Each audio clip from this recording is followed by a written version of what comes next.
Quando Mefibosete, filho de Jonatas e neto de Saul, compareceu diante de Davi, prostrou-se, rosto em terra.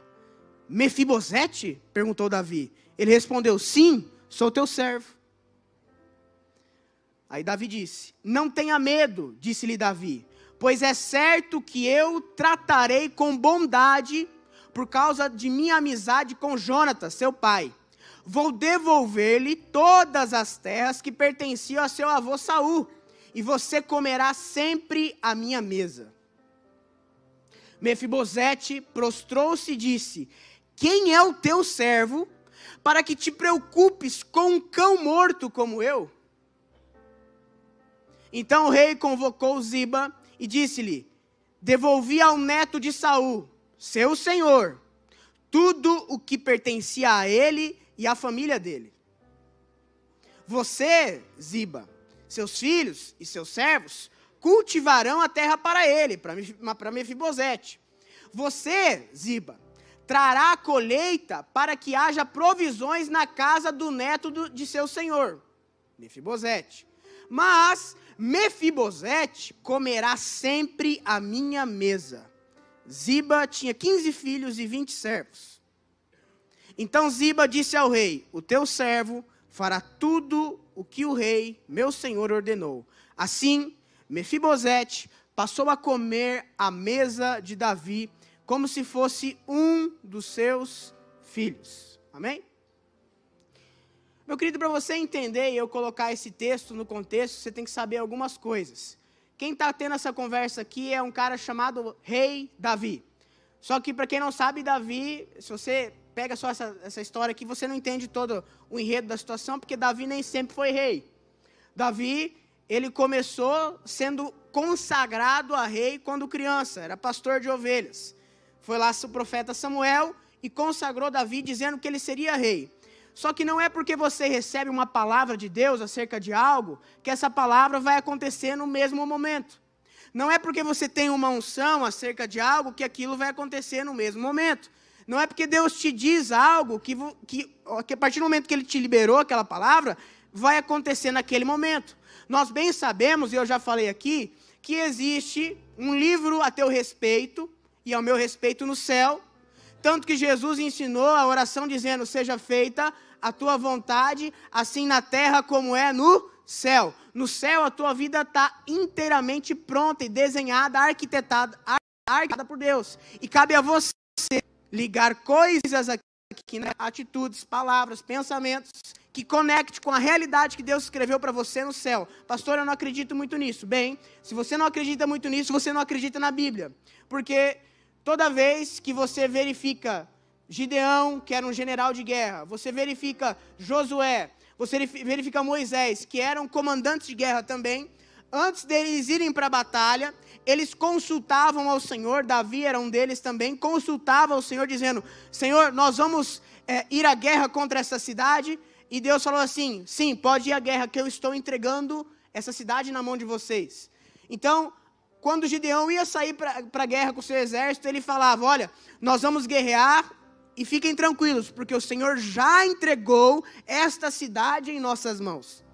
Veja, eles ainda não tinham dominado no campo material a cidade, mas nos céus Deus já tinha entregue a eles isso. Então tem muitas coisas escritas nos céus para você, que ainda não se materializaram, ainda não se concretizou. Mas está lá, basta você se conectar com essa realidade. Há muitas coisas acerca da tua família, que no céu já está escrito, mas ainda não se concretizou. Mas você está aqui para ir ligando por fé, palavras acerca da tua casa e da tua história, amém? Então veja, Davi foi ungido rei quando era um adolescente. Só que para quem não sabe, Davi, ele enfrentou inúmeras batalhas. Davi, ele foi herói de guerra. Ao mesmo tempo também, Davi foi um fugitivo de guerra. Davi saiu corrido inúmeras vezes, viveu fugindo de um lado para o outro. Então, analise comigo. Não foi da noite para o dia que Davi virou rei. Ali nesse texto que eu li, ele estava falando já como rei. Perfeito? Saul, que era o rei de Israel, em toda a época que Davi estava ali, foi o primeiro rei de Israel, morreu. Quando Saul morre, Davi vira rei. Não. Davi não vira rei. Quando Jonatas, filho de Saul, morre também, Davi ainda não vira rei. Mesmo tendo uma palavra sobre a vida dele, que ele viraria rei. Até que chega um determinado momento, em que Davi vira rei. Mas Davi não vira rei de todo Israel. Davi vira rei de Judá. Israel estava dividida entre a casa de Saul e a casa de Davi. A casa de Davi comandava Judá. Todos judeus, mas da tribo de Judá. E a casa de Saul ficou dominando Israel. Davi só era rei de uma parte do povo todo de Deus. Só que a palavra profética era que ele seria rei de tudo. Perfeito? O que acontece? A Bíblia diz que a casa de Davi se fortalecia cada dia mais, era abençoada cada dia mais. Já a casa de Saul se enfraquecia dia após dia. Meu irmão, existe possibilidade da tua casa, do teu lado, da tua família, se fortalecer cada dia mais e mais. Assim como também existe a possibilidade dele enfraquecer cada dia mais e mais. Tudo depende se seu coração está à disposição do Senhor ou não. Por isso eu digo, consagre a tua casa, consagre os teus projetos, consagre os teus sonhos ao Senhor. A Bíblia diz que se nós reconhecermos a Deus em todos os nossos caminhos, Ele vai endireitar as nossas veredas e estabelecer os pilares dele em nossa vida. Então, no nome de Cristo Jesus, consagre seu lar, sua casa, sua vida ao Senhor constantemente. Amém? Então a Bíblia diz que a casa de Davi prosperava e a casa de Saul só decaía. Chega em determinado momento que um homem chamado Abner é general de exército de Israel, confiante, um cara que tinha moral. Ele era general da casa de Saul. Saul já estava morto aqui, mas chama-se casa de Saul, porque são sucessores dele. Abner percebe que eles não estão dando conta, ele está do lado de Saul, da casa de Saul. Abner percebe que eles não estão dando conta de derrotar os filisteus. E aí ele vai até Davi. Olha que interessante, meu querido, muitas vezes, sabe o que me chama a atenção em toda essa história? É que Deus, sabe, Deus ele prometeu e ele está só manipulando todas as cenas. Ele tá aqui jogando todo o jogo, ele está por dentro de tudo, ele está no controle de tudo, e aquilo que parece ser improvável, ele de repente, ele muda, ele vai, de repente aquela reviravolta que você nunca imaginou que poderia acontecer, acontece, porque Deus ele mostra que ele tem todo o domínio e o controle, e parece-me que às vezes ele deixa a coisa se esvair, meio que perder todo o controle, ver que você enquanto homem não tem domínio da situação, e ele vai, pum, vira uma chave, faz alguma coisa para você falar assim, só por Deus. E Deus manipulando essas coisas, ao ponto que o inimigo de Davi o abençoa. Porque os filisteus que atacavam Davi também atacavam a casa de Saul. A casa de Saul não aguentou, ficou com medo de fazer uma aliança com os filisteus, foi até Davi e falou, Davi, seja o nosso rei, cuida da gente, porque você tem tido sucesso com os nossos inimigos. E a gente quer ter sucesso também, por isso que a gente vai andar com você. Ah é? Então tá, então vem. Davi ele fez uma exigência. Ele falou assim, olha, vocês lembram quando eu matei Golias? Sim, lembramos. Você lembra aqui que o rei Saul me prometeu, quando ele era vivo, quando eu matei Golias? Não, não lembro. Não, então eu vou dizer para você, Abner, o que o rei Saul me prometeu? Vocês que são da casa de Saul. O rei Saul, ele me prometeu primeiro que eu não ia pagar imposto. Agora eu sou rei, eu não vou pagar mesmo. Os outros vão pagar para mim. Segundo, o rei Saul me prometeu que eu casaria com a filha dele, Mical. Ah, mas Mical já foi entregue em casamento. Problema é dela, é de vocês. Na época que eu derrotei Golias, ela era solteira e foi prometida para mim. Portanto, eu quero Mical. Aí Abner falou, tá, eu vou te arrumar a Mical, mas você vai ser nosso rei, né? Sim, vou. Beleza. Aí Abner foi lá e falou, Mical, agora você não vai ficar mais com esse cara. Abandona ele, vai para Davi, porque antes de ser esposa desse cara, você tinha sido prometida a Davi. E a Bíblia diz que o cara chorou, que o cara implorou, o cara ficava implorando para Abner, Abner mandou ele levantar e tocar a vida dele, porque os propósitos de Deus não poderiam estar à mercê de sentimentalismo humano. Olha que louco isso, né? É que não adianta você espernear, chorar, se Deus tem um propósito naquilo que você está padecendo muitas vezes. Amém? E, dito e feito, pegou, a mulher veio para Davi, só que Davi é tão inteligente, tão inspirado por Deus, homem segundo o coração de Deus, que isso foi muita estratégia. Porque Davi tinha o coração da maioria dos judeus, certo? Quando ele casa com Mical, que é da casa de Saul, aí ele literalmente domina todo o reinado de Israel, porque ele não só é rei de Israel. Aqueles que eram adeptos a Saul começaram a gostar de Davi, porque Davi agora também era da família de Saul, porque ele casou com Mical, que era filha de Saul. Então, um cara inteligente, ele falou: rapaz, eu já estou dominando, a galera já me curte aí. Eu vou casar com a filha de Saul, e aí quem gosta de Saul, já mais ou menos não tem muita aversão a mim, vai me curtir, e quem gosta de mim, gosta de mim. E ele unificou Israel.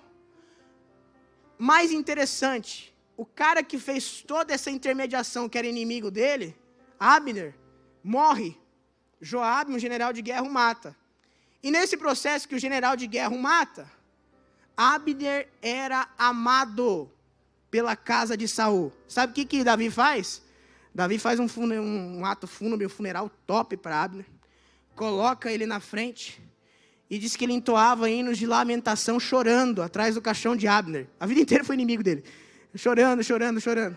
E o povo ama ele, se apaixona por ele. Ele literalmente unificou Israel inteiro com a sabedoria. Deixa eu te falar, meu irmão.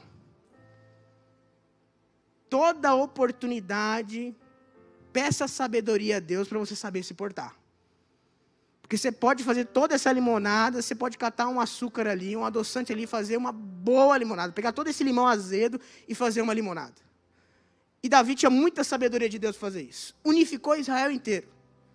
Então, passado tudo isso que aconteceu, chegou onde chegou, Davi, empreendedor nato, fenômeno, inspirado por Deus, homem segundo o coração de Deus. Sabe por quê, meu querido? Porque tem coisas que você não vê rei nenhum na história de Israel fazendo, você só vê Davi. Porque Davi havia uma unção de Deus sobre a vida dele. Aí que está a diferença de você buscar a unção de Deus na sua vida. Você faz umas coisas, você tem umas ideias que os outros não têm. Você tem umas sacadas que a maioria não vai ter. Você consegue algumas conexões que antes pareciam impossível, mas Deus te privilegia com isso. E elas vão atrás de você. Porque a unção de Deus está sobre sua vida. Perfeito? E você honra e respeita isso. Tanto respeita que Davi teve a oportunidade de matar Saul, não matou Saul, porque acreditava que a unção de Deus estava sobre a vida de Saul. Mesmo Saul tendo todos os problemas que tinha e perseguindo ele. Então vamos lá. Agora, depois de décadas se passaram, o pastorzinho, Davi, desprezado pela família, passou tudo isso que eu te contei aqui agora. Aí a gente entra nesse texto e nesse momento da história, em que Davi ele pega e fala: alguém da casa de Saul, que eu possa mostrar bondade, que eu possa manifestar graça. E essa palavra que eu tenho para você hoje, uma palavra profética para a sua vida. Eu quero dizer que o rei está te chamando. Eu quero dizer que o rei hoje manda te chamar. E sabe o que me intriga? É que esse menino, Mefibosete, ele é aleijado das duas pernas, ele não anda, não consegue caminhar. Sabe por quê? Porque quando ele tinha 5 anos, a casa do seu avô Saul foi invadida. E uma das cuidadoras pegou Mefibosete no colo para tentar fugir com ele, salvar a vida dele. E no que essa cuidadora estava levando ele correndo, ela tropeçou e caiu em cima de Mefibosete. E naquele momento, com 5 anos de idade, Mefibosete parou de andar. Sabe, meus queridos, tudo na Bíblia, nada é em vão. Mefibosete, desse nome significa vergonha. Lodebar significa terra sem pasto, que é o local onde ele estava. Lodebar também significa lugar sem comunicação. Sabe, meus queridos, muitas vezes nós somos machucados e carregamos coisas que nos machucamos há anos atrás, há muito tempo, e ficamos nutrindo aquilo, e ficamos num lugar árido, sem pasto.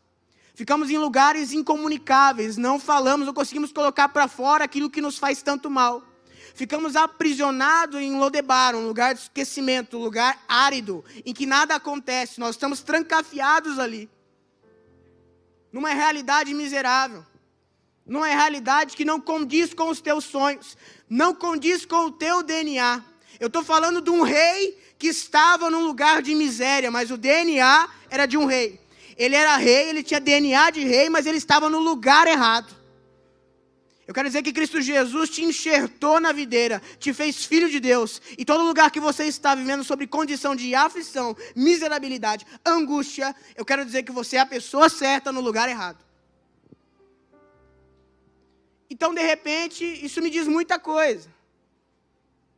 Primeiro me diz que se eu estou num lugar árido, se eu estou num lugar em que Davi diz que pastos verdejantes é onde ele andava, e Lodebar é lugar sem pasto, em que Davi diz que enquanto ele ficou calado, os seus ossos secaram, e eu estou em Lodebar, um lugar sem comunicação, um lugar de morte, eu entendo que Deus quer me chamar lá. Eu entendo que a carruagem de Deus está vindo me resgatar e me tirar daquela condição. E sabe o que me chama muita atenção? É que Deus sabe exatamente aonde você está. Deus sabe exatamente aonde você caiu. Deus sabe exatamente aonde você está se escondendo. E você não precisa ter vergonha de falar e contar e admitir isso. Ele sabe que você está não só em Lodebar, mas que você está lá na casa de Maquir, filho de Amiel. Você está lá. Ele sabe exatamente onde você está. Então não ache que da sua dor Deus não conhece. Não ache que do que você sente, Deus também não sente na pele. Jesus Cristo veio aqui para sentir o que eu e você sentimos muito pior. Para que o castigo fosse jogado sobre a vida dele, para que eu e você possamos ter paz. Ele gritou na cruz do Calvário: Pai, por que me abandonaste? Para que você nunca tenha o direito de gritar que você está sozinho. Jesus Cristo cuspiram na cara dele em sinal de humilhação e vergonha, para que você não precise viver uma vida de vergonha. Por isso eu digo hoje, profeticamente, o rei está mandando te chamar. O que me intriga nessa história toda, é que de fato o rei vai buscar ele. Manda vir Mefibosete. Mefibosete chega. E quando Mefibosete chega, meu querido, olha que interessante. Ele fala: Senhor, quem sou eu? Quem sou eu? Quem sou eu para você ter misericórdia e agir com bondade como um cão morto feito eu? É a imagem que ele tinha de si mesmo. Quem sou eu para o rei me chamar? Quem sou eu para um cão morto aqui, desprezado como eu? Quem sou eu? Eu sou um cão morto, não presto para nada. Aí me pega a pensar, porque o problema não era que ele era aleijado dos pés. Ele havia um certo déficit mental de não entender o que corria na veia dele. O que corria na veia dele era o sangue de Saul, o primeiro rei de Israel. O problema que ele tinha ali não era o fato de ser aleijado. O problema que ele tinha é que ele era aleijado mentalmente, se assim eu posso dizer. Ele se achava um cão morto. E o que me intriga é que Davi continua dizendo assim: olha, não, agora você vai comer na minha mesa. E você vai receber as terras do seu avô. Meu irmão, quando você entende que há coisas em Deus que é tua por direito, você recebe terras que você nunca trabalhou para ter. Você vai morar e vai ter casas que você nunca construiu. Sabe por quê? Porque ele é por direito. Deus te dá a salvação, te dá a bênção dele, te dá o perdão dos pecados, não é porque você é bonzinho, é porque Jesus Cristo adquiriu o direito e colocou esse sangue dele na sua vida. É por isso que você merece hoje ter uma vida abundante. É por isso que você merece prosperar. É por isso que você merece não andar ansiosos por coisa nenhuma, sabendo que Deus tem cuidado de você. Pastor, como é que eu vivo isso? Se conectando por fé com essa realidade. Se você não tiver fé que isso é real na sua vida, você não vive isso. E sabe o que me continua me intrigando nesse texto?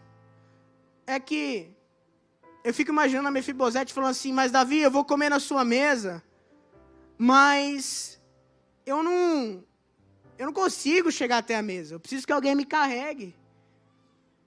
Aí Deus falou assim: não, fica tranquilo, que eu vou te colocar a minha mesa. Deus não vai te dar uma bênção se Ele te dá a provisão de usufruir dessa bênção.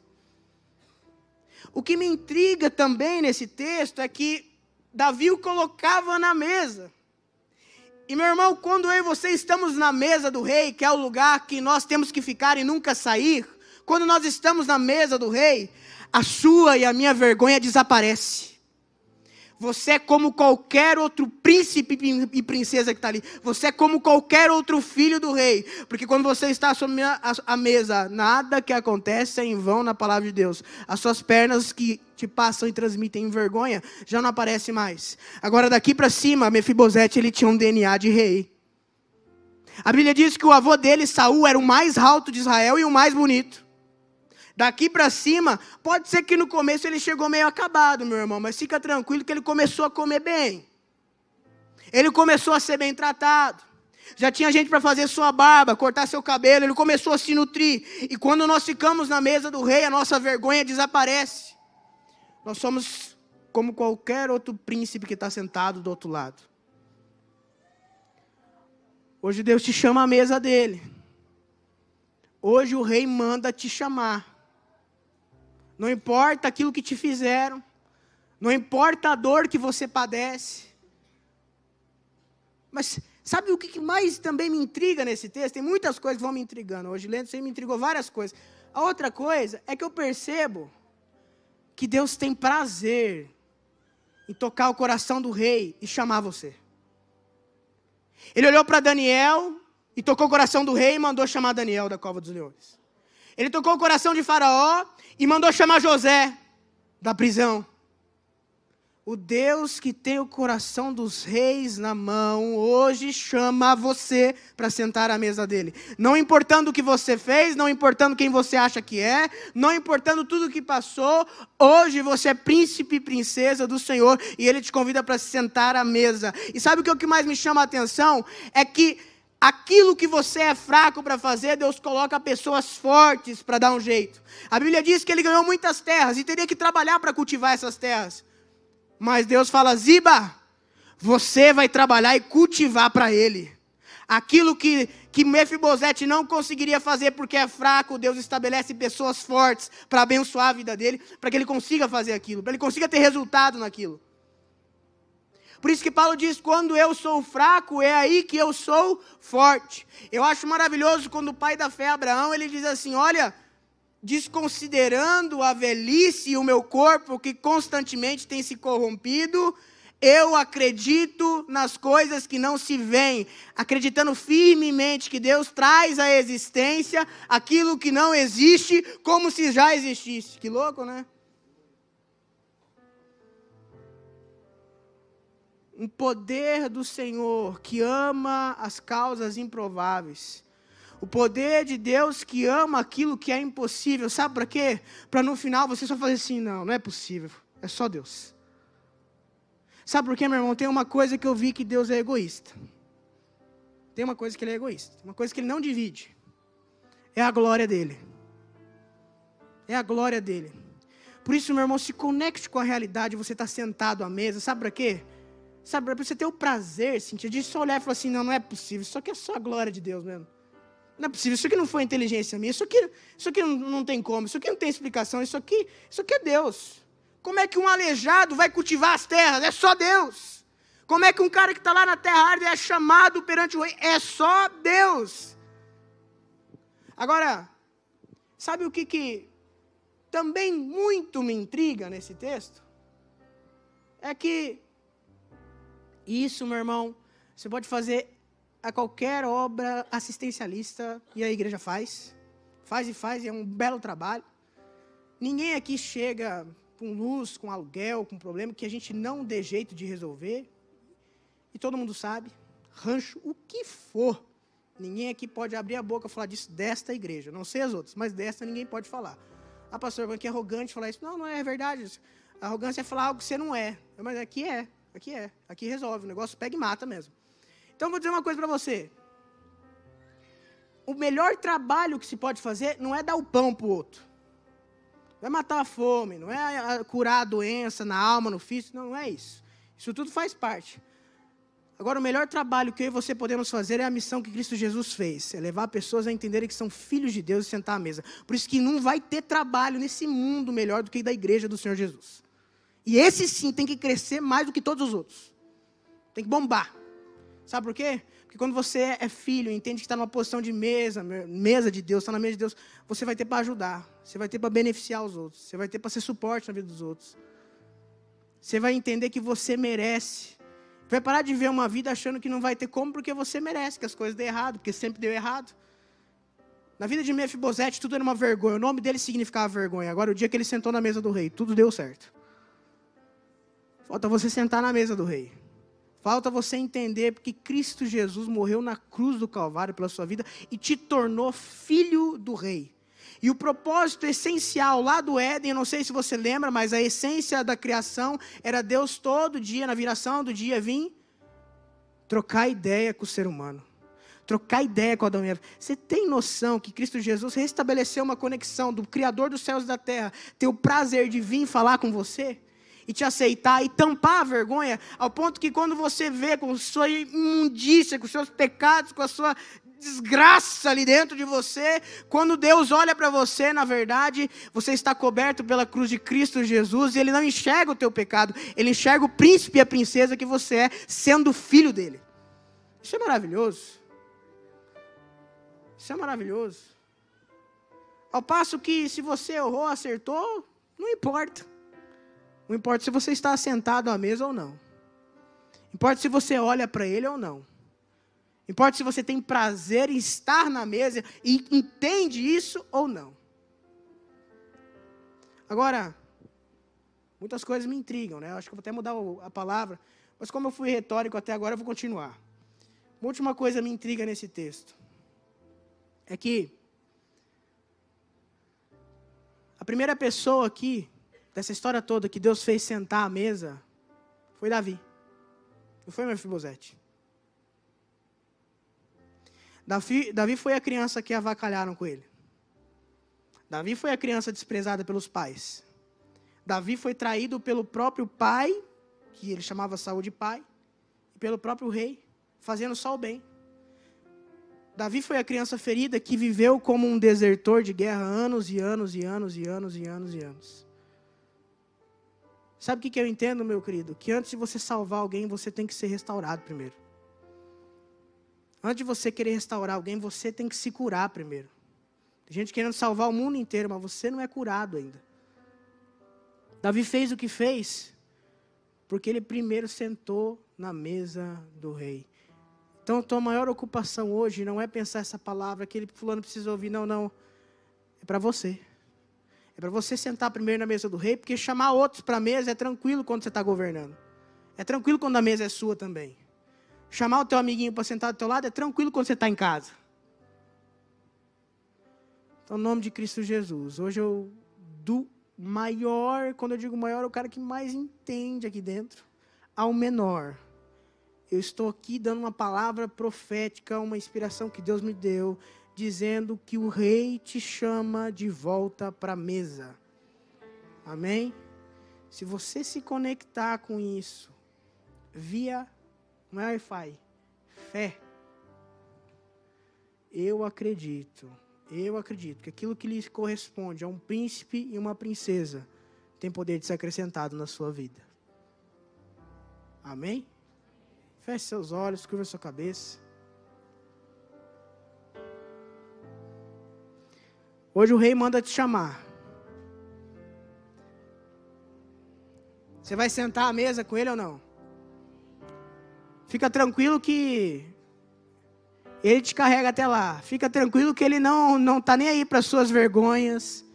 Não está nem aí para os seus pecados. Porque quando você está na mesa, a sua vergonha ela desaparece. Ela fica embaixo. O que Jesus Cristo fez na cruz foi tampar a sua vergonha.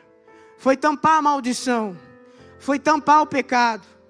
Foi tampar o castigo que poderia vir sobre a minha vida e a tua vida. Jesus Cristo, Ele pagou o preço. Para que você possa ter vida e vida em abundância. Para que não haja empecilho. Que você tenha conexão com o Criador dos céus e da terra. Não há culpa que te separa disso. Não há pecado, não há enfermidade, não há macumba, não há trabalho, não há nada que te separe do amor de Deus. Pago na cruz através do sangue de Cristo Jesus. Nada. Pastor, mas eu pequei agora. Fale com Deus que Ele te ouve. Pastor, mas eu estou em pecado. Fale com Deus porque Ele te ouve. Se você está sentado à mesa, meu irmão, O único erro e o maior erro da tua vida vai ser não estar sentado à mesa. Vai ser não receber o amor de Deus. Vai ser não aceitar esse convite. Para mesmo que tudo venha acontecer de maneira que você nem imagina, o maior erro é não aceitar o convite de estar sentado à mesa do Senhor. Mesmo com a sua debilidade, mesmo com a sua fragilidade, não deixe de estar sentado à mesa. Não deixe de ter o convite de falar com Deus todos os dias. Não deixe de buscar a Deus uma semana sequer. Pelas tuas fraquezas, pelas tuas debilidades. Não deixe o cansaço vencer você de estar em propósito com Deus. Não deixe as tribulações enganarem você dizendo que não importa onde você está sentado, mas na verdade importa muito.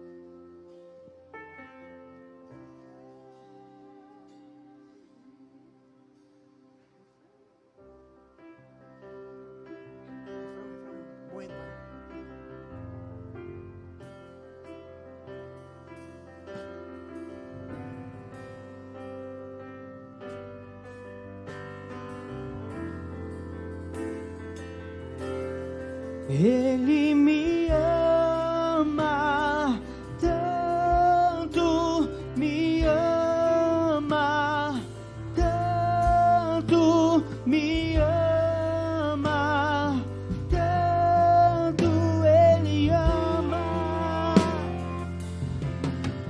Ele me ama tanto, me ama tanto, me ama tanto, Ele ama. Pai, consagra o coração dos seus filhos, consagra cada família aqui representada, Pai. Consagra cada história, Deus. Colocamos diante do teu altar, Pai, e declaramos, Deus, que nós recebemos, Deus, a nossa adoção como filhos do Senhor. Recebemos, Deus, a nossa adoção e o encargo de ser príncipes e princesas aqui do Senhor, que sentaremos à tua mesa, Deus. E sabemos, Deus, que nada nos separa do teu amor, nada nos separa de uma comunhão à mesa contigo, Deus. E tudo, Deus, tudo tem cooperado, Deus, até este presente momento, para aceitarmos o convite de voltar à mesa do Rei. Se você pode, eu quero que você faça uma oração comigo, da forma que você está.